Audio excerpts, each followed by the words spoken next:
Welcome back to the Arvo Flow Sports Hour here on Flow FM. We are continuing our daily World Cup coverage, and it's time to go to the main man now when it comes to football analysis here on the Flow, and that is Jonathan Moore. Johnny, good to be with you again. How you doing? Yeah, going well, thanks, Ellis. And for all those listeners out there, really exciting times, the World Cup that really got, those Aussie fans really excited, myself included, and the English heritage there. So both teams are doing very well. Now all things rosy, my end. Well, I dare say you probably are more excited than anyone because both your teams have progressed through, Johnny. The Three Lions, your birth country, and of course Australia, where you're now a proud citizen, into the round of 16. Now, since the last time we spoke to you, there's been a number of high-profile games that have been played at the World Cup. So we'll just go through some of the results that probably took people by surprise. Japan losing to Costa Rica.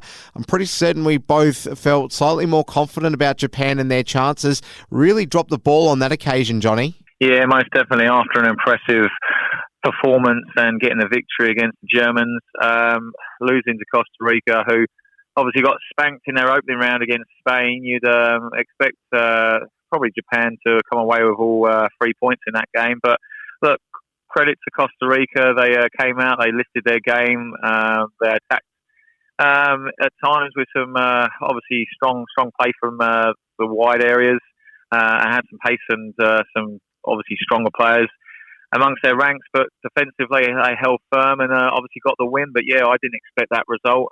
So credit to Costa Rica and their fans. Belgium were a side that you and I both flagged as being one that could possibly go quite far in this competition.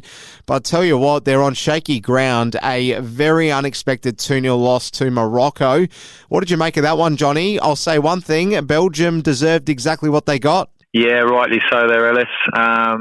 Look, defensively they were poor, and offensively they didn't obviously take any of the chances that fell their way, but they didn't actually create too much themselves. So I think Morocco definitely had the better chances, and obviously they took a couple of them, and they were worthy winners in that game. Look, Belgium actually didn't even impress me against Canada, and I thought they were a bit lucky to get all 3 points in that game.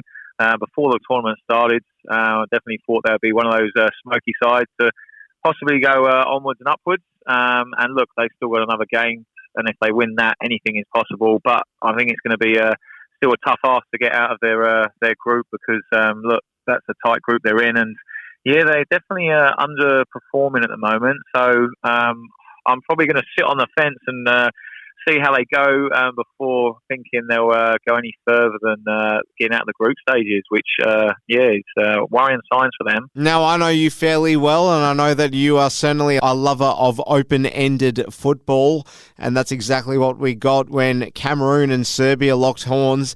What a game, Johnny. Still arguably the most exciting game of the tournament so far. Yeah, most definitely. What a thriller. Look, for me, Serbia were far the better side in the first half, and they went actually 1-0 down. And look, credit where it's due in terms of didn't defend set piece properly. And Serbia got back on the bandwagon and got 2 goals and took the lead, and then added a third to go 3-1 up. And from there, I thought, well, that's surely game over. But look, no, what an exciting like I said, contest to come back in, and a substitute came on, set up a goal, scored a goal. So it's really those sort of squad players you definitely need in your team. And like I said, those impact players off the bench can make a difference, and rightly so they did. But yeah, what a game. I think a point was probably a fair result for both sides. But wow, for all those fans and even the neutrals that aren't probably following either a country in this tournament, what a game to just embrace and take in the quality and some flow-in football in that one. In the morning yesterday, a very tense one for a number of sides, Johnny. Iran-USA, a game on an absolute knife's edge, and also Wales meeting England. We'll start with the Iranians and their disappointing final game of the tournament in the end. Going down to the US, they could have gone through with a draw, Johnny, but the occasion probably got the better of them. Yeah, look, credit to the US of A. Look, some good players in those side, and obviously those that are familiar with the EPL with Pulisic scoring the winner in that game. And look, defensively, they held strong, although some nervy moments in that game for the US. And look, they got the job done and got out of the group. And look, the fan base is massive in there, so they'll all be behind their nation. But look, for the Iranis, like you mentioned, disappointing because they've actually impressed me for parts in the World Cup. Obviously, their opening fixture against England wasn't a successful one, but they had glimpses in that game. But look, the game obviously against Wales, which they won, was probably a fair reflection of their performance. But yeah, disappointing to go out. But look, the US will take lots of positives and hopefully maybe cause another shock in the knockout stages. We'll see. Now, Wales, a 64-year wait to be back at the World Cup, and it's your mother country sending them back home, Johnny.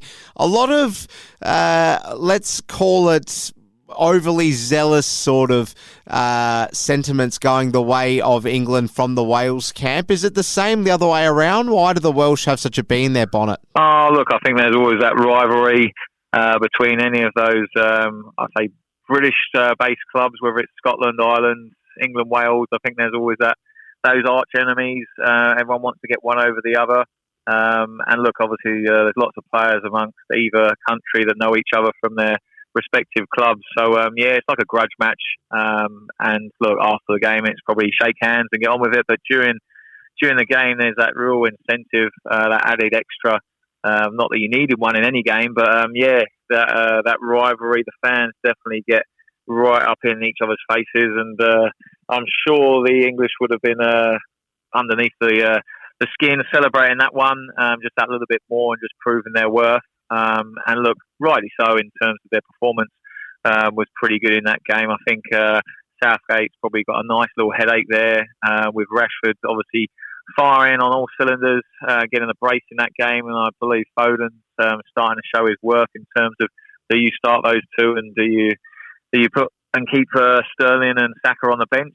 Personally, I think Kane would have been nice if he sort of got a goal to get his sort of confidence on shooting form, I guess, up a level. But I believe he set up a goal and he's still contributing, even if he's not scoring. But look, I would have probably made a couple of other rotations to that starting 11 just to see what, in terms of the other credentials in that squad, because there's lots of depth in there. And let's see how they go next game. It's going against an attacking opponent now. That see how England go, and hopefully they can keep the journey and keep the World Cup alive for me and all those fans out there. Now, let's just unpack this morning, Johnny. What a tense morning it was for Australian fans in particular, but effectively the entire group, really, because anything could have happened. France were confirmed to go through, but they would have expected an easier morning than what they got handed to them by the Tunisians. Of course, a game with great ramifications for Australia. We all sat back assuming the same thing, Johnny, that the best Australia could hope for was realistically a draw and that France would take care of Tunisia. But it was anything but the case. We had twists and turns left, right and centre. Give us your sort of take on the whole morning. Yeah, well, what a morning it was. Like you just mentioned, this World Cup has got so many twists and turns. For me, the underdogs really have got a great chance of causing the upsets because, like we've seen in many games in this competition, they seem to sort of come up trumps, and maybe the opposition underestimate them.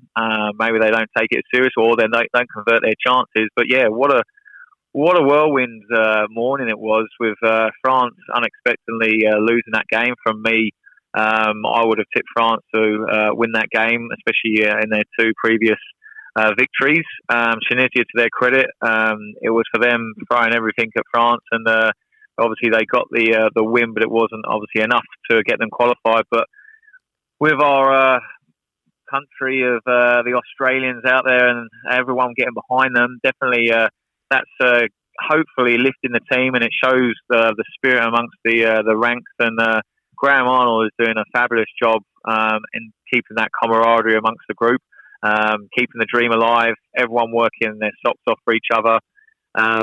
The performance was fantastic. They defended well. I think the Danes, for everything they could, for the first 30 minutes, frustrated by by the Australians. And once again, another clean sheet. That's back-to-back clean sheets for the Aussies, which is a fantastic achievement. Look, first and foremost, if you find it hard to break down an opponent, you're going to find it difficult to win a game. So for that, it's a massive plus for going into the next round. But look, a great team effort in terms of getting the performance. And Matt Leckie took his goal really well when the ball came to him. Probably didn't have many options in that final third. And look, big twists and turns, a good finish in the bottom corner. Got the job done, and jubilant celebrations probably all around Australia. And rightly so, lots of hard work to qualify. And obviously, like you and I probably thought it would be tough to get out of this group. And look, anyone that's back in the Aussies, I'm sure they're making a small little fortune doing a few bets there, because I'm pretty sure the odds would have been paying pretty well so far for some of these unexpected results. All right, Johnny, I want some super quick tips off you with a large amount of games still to be played in the group stages. We do have some confirmed round of 16 games as well. So we'll just get some quick tips. Japan, Spain, Johnny. Spain 2-0. Costa Rica, Germany. I go 1-0 to Germany. South Korea and Portugal. Portugal 1-0. Ghana, Uruguay will be a very physical contest. I'm going to go 1-1. Serbia, Switzerland. I knew this one would come up, and this will be a toughie. I'm going to have to go Switzerland, because I've tipped them to go through. So I'm probably going to go Switzerland 2-1. Can Cameroon do any damage to Brazil, Johnny? Not in my opinion. I think Brazil have got too much quality in their ranks, and I think they'll win that one 2-0. Okay, we've got some sudden death games commencing on the weekend in what will be a very tight one, Netherlands, USA. Pretty sort of evenly split, these two, Johnny. What do you make of the USA's chances? I guess on paper they'll be the outsiders. Yeah, definitely the outsiders, but I still think they've got a good chance. I haven't actually been too impressed with the Netherlands in their games, although they've been getting the jobs done. I still think... although they've been scoring a couple of goals, they're still missing that out-and-out striker that's probably going to keep them going all the way through the tournament. But look, defensively, they're very strong. I expect them to win that game, and I'll probably go 2-1 to the Netherlands. Argentina, Australia. Look, I would love to keep the dream alive. I think Argentina have just got that little bit more quality. But look, if you don't believe in them, they've got no chance in winning. So, look, I'm going to throw a wild card in there, and I'm going to back and get behind the Aussies. And I'm going to go for the Aussies, maybe 1-0, and it might even be an extra time.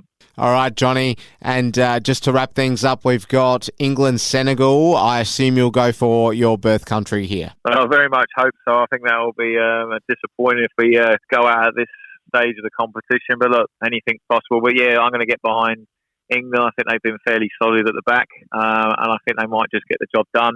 I think it'll be a lot closer than probably what I'd like it to be, but I'll go England 1-0. Johnny Moore, so good to get your thoughts, and looking forward to catching up again to unpack the very latest fixtures in the FIFA World Cup. Great to have you on again, Johnny. Thanks for your time. That's Johnny Moore, our resident football expert. All the best, Johnny. My pleasure, Ellis.